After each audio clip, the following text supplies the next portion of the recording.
Binatawan ng indefinite suspension at pinagmulta ng 100,000 pesos ang Negros bigman na si Jeremy Mahinay matapos ang flagrant foul na ginawa nito kay Barcoma na kung saan ay ginamitan niya ng paa ang layup sana ni Barcoma dahilan ng masamang pagkabagsak nito. Ngunit marami pa rin ang hindi naging kumbinsido sa naging desisyon ng MPBL dahil mas deserved ni Mahinay ang ban for life. Titingnan talaga natin sa video na napakadelikado ng ginawa ni Mahinay na halos ikakasira ng career ni Barcoma.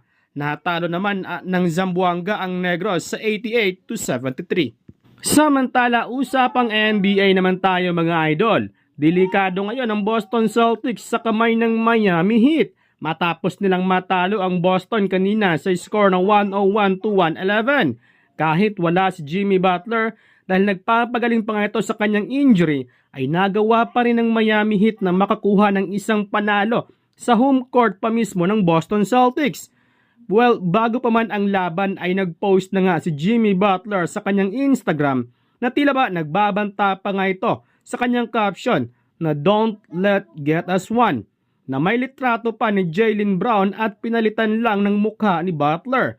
Abay, delikado ang Boston dito dahil kung makuha ng isa ang Miami Heat, abay posibleng maulit ang nangyari sa nakaraang season.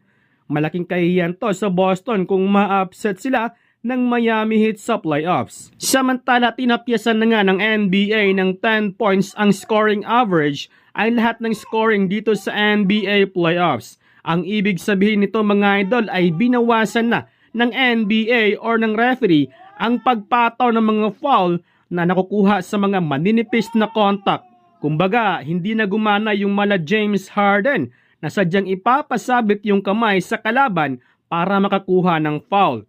Hindi natin may pagkakaila na ang Los Angeles Lakers ang may pinakamaraming free throw this season. Tumapos lang naman ang Lakers ngayong season ng plus 507 free throw. Malaki ang epekto ngayon sa mga teams ang hindi pagtawag ng mga referee sa mga maninipis na contact. Halimbawa na lamang dito kay D'Lo na tinamaan siya sa mukha ni Porter Jr. Kinontest nga ito ng Denver Nuggets at naging success naman ito. Ayon sa referee na marginal contact, ang ibig sabihin ay na-release na ang bola bago nakatawag ng foul. Kaya kailangan ng Lakers ng adjustments dahil hindi tatalab sa referee ang mga maninipis na tawag.